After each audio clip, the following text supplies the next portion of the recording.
Olá, amados e amadas, nós estamos aqui em mais um episódio de O Amada Comenta e hoje eu vou comentar sobre um assunto que é bem polêmico, né, e bem profundo, que se chama a cultura do estupro no Brasil.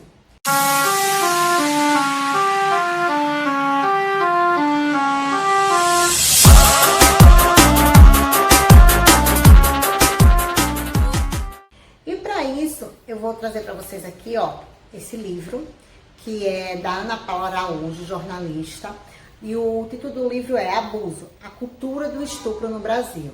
E eu, ao ler esse livro, me veio um sentimento de como era necessário que todas as pessoas, todos os brasileiros, lessem esse livro, porque ele traz uma análise e fatos, né, e situações que ocorreram que levam a gente a refletir o quanto é impactante essa cultura aqui no nosso país.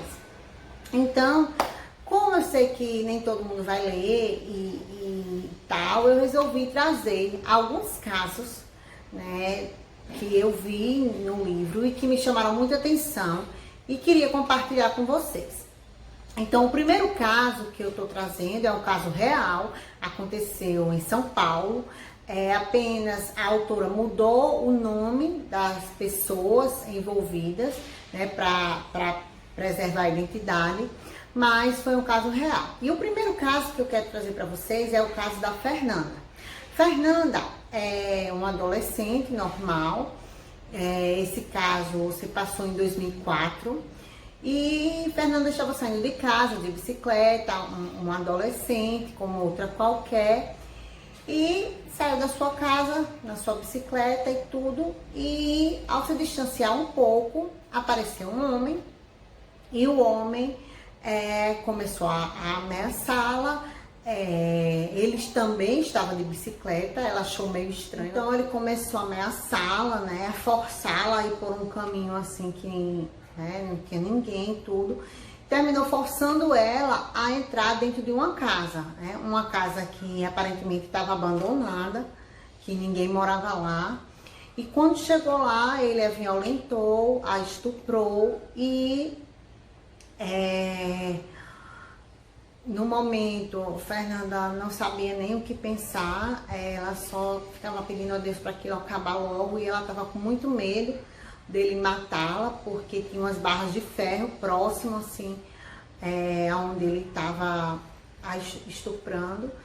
E ela só pedia a Deus para aquilo parar e ela pudesse voltar com vida para casa dela. E aí, o que aconteceu? Ele pegou, quando terminou de violentar a Fernanda, roubou o celular e um pouco de dinheiro que Fernanda tinha e deixou Fernanda embora. E aí Fernanda, desesperada naquela situação toda, foi para casa e tudo, contou para sua mãe entrou em desespero e a primeira ação da mãe dela foi avançar em cima dela. Quando ela falou, mãe, eu fui violentada, eu fui estuprada, a mãe dela avançou em cima dela e começou a puxar ela pelos cabelos, falar, eu disse para você, não sai sozinha, eu disse. E ela ficou pensando, poxa, o que eu fiz? Eu fui quase escalpelada e eu simplesmente fui andar de bicicleta como qualquer outra adolescente. E a partir daí começaram todos os procedimentos de tomar medicação, coquetel contra HIV e outras doenças sexualmente transmissíveis, ir no médico, IML, tudo tal. Foram feitos todos os procedimentos. E aí, passados 15 dias, era para Fernanda menstruar. E Fernanda não menstruou. O que aconteceu? A Fernanda engravidou. E aí, mais um desespero para a vida da Fernanda. A Fernanda começou a procurar a única clínica de assistência social que tinha lá na cidade dela. E aí começou uma burocracia incrível. E começaram, mandaram a Fernanda para um hospital, mandaram a Fernanda para outro, mandava para um lugar, mandava para outro. E ela indo para várias clínicas, vários hospitais. Em 2004, que foi a época que aconteceu, o Ministério da Saúde já tinha autorizado que uma mulher vítima de estupro que havia engravidado, ela bastava ir à unidade de saúde com uma cópia do registro, né, policial de que havia sofrido estupro, e ela poderia abortar legalmente. Isso em 2004. Em 2005, a lei já mudou e já foi ainda menos burocrático, né? Até hoje, as mulheres que são vítimas de estupros, elas podem fazer o aborto legal sem precisar, inclusive, ter ido prestar queixa na delegacia, porque entende-se o quanto aquela mulher já sofreu, o quanto ela já foi vitimizada e revitimizada para conseguir interromper uma gravidez que é fruto de uma violência tão grande quanto essa.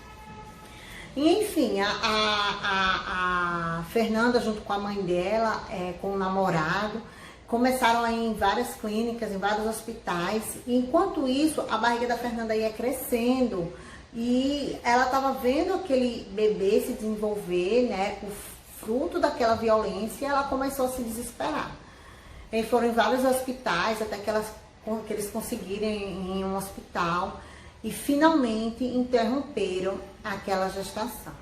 E aí, um certo dia, a Fernanda estava saindo de casa com seus pais de carro e, de repente, quando ela olha, o estuprador estava ali, próximo à casa dela, rondando a casa dela. Ela ficou desesperada, começou a gritar: "É ele!" E os pais dela desesperados: "O que foi, Fernanda? O que foi?" Ela não conseguia nem explicar, ela não conseguia fazer nada, ela só conseguia gritar, dizer: "É ele." E aí eles ligaram para a polícia finalmente prendeu o agressor de Fernanda.